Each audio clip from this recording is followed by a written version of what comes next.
Hey, Robyn Openshaw here. Robyn Openshaw Bitcoin. My personal mission to just spread the word that there is a way out of the Ponzi scheme called the dollar, also the pound, also the euro, also the ruble. Okay, these governments can print money, and Bitcoin is sound money that there can never be more than 21 million of. That is the core principle number one. Which brings me to XRP is getting its butt kicked. Okay, you know lots of people who sing the praises of XRP, ask them substantial questions, sophisticated questions. None of them can give you good answers. I bought XRP before I knew anything about crypto. It was the first purchase I made, and I immediately regretted it. And it took me 4 years till that price that I had paid, that XRP came back up and was above that, and I was able to sell. I sold for like 175% of what I'd paid. But in the meantime, I, with despair, learned that Ripple, the parent company, just hands out its token. Okay, isn't that what we're getting away from? Aren't we trying to get away from a money system where they can just print more? I mean, they even pay influencers in XRP tokens to stump for XRP. So I think they go for the millennials, the people who've never lost their shirt in an investment. They go for kind of the people who fall for scams more easily. I did because I had that FOMO of, okay, I think that this crypto thing is real. More and more of us who've now put 1,000 hours, even 2,000 hours into studying this asset, many of us are separating and saying Bitcoin, not crypto. So many of us are, just by the natural progression of studying this space, realizing that these literally millions of cryptocurrencies that are registered, we don't need them. They can't all win. Not 1% of 1% of them can win. Most of them are going to do nothing to disrupt an industry or bring value to the people of the world. XRP, I wanted it to be a valid investment. I had invested $250,000 in it.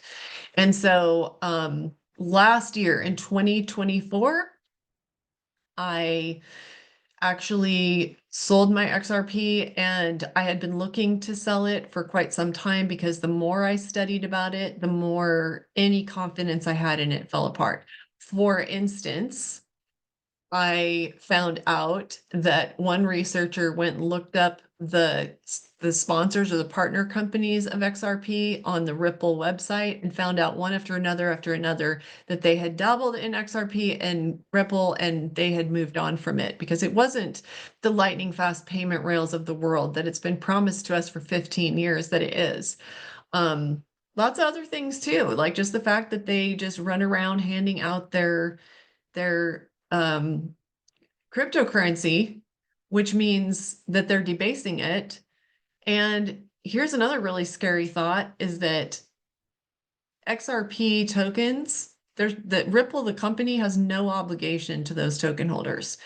So anyway, Bitcoin, not crypto, has become sort of my mantra. Not that I'm joining a cult. I'm going to the Bitcoin conference in Las Vegas, and I don't think it can really be a cult when there's no leader of it. There's no head of Bitcoin. There's no entity or company or club that you're joining.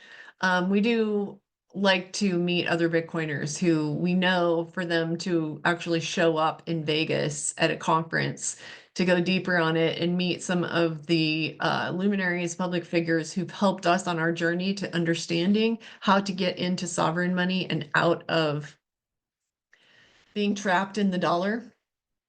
So that's why I'm going. I'm going to see what it's like. I'm super triggered to cult think.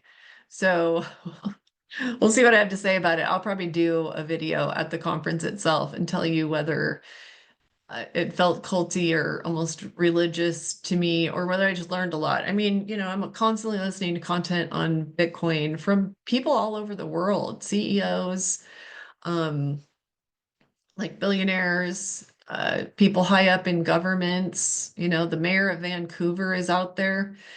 One of his four sons brought him Bitcoin, and he had told his son, "If you buy that stuff, I'm going to punch you in the throat."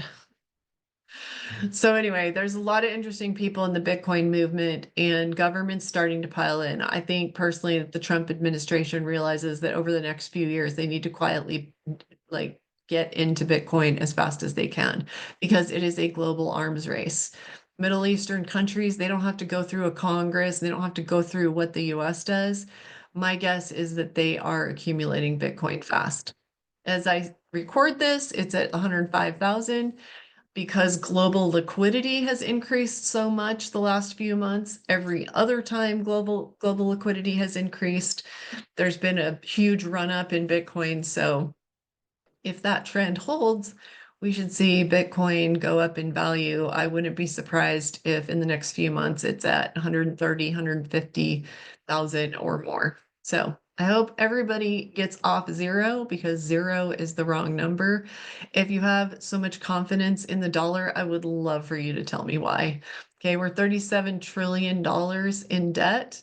We have to roll over 8 trillion of it by the end of this year, 2025. I would love to hear why you feel confident in the dollar and in the stock market, where you're barely staying ahead of inflation and you're losing against inflation if you're at the bond market.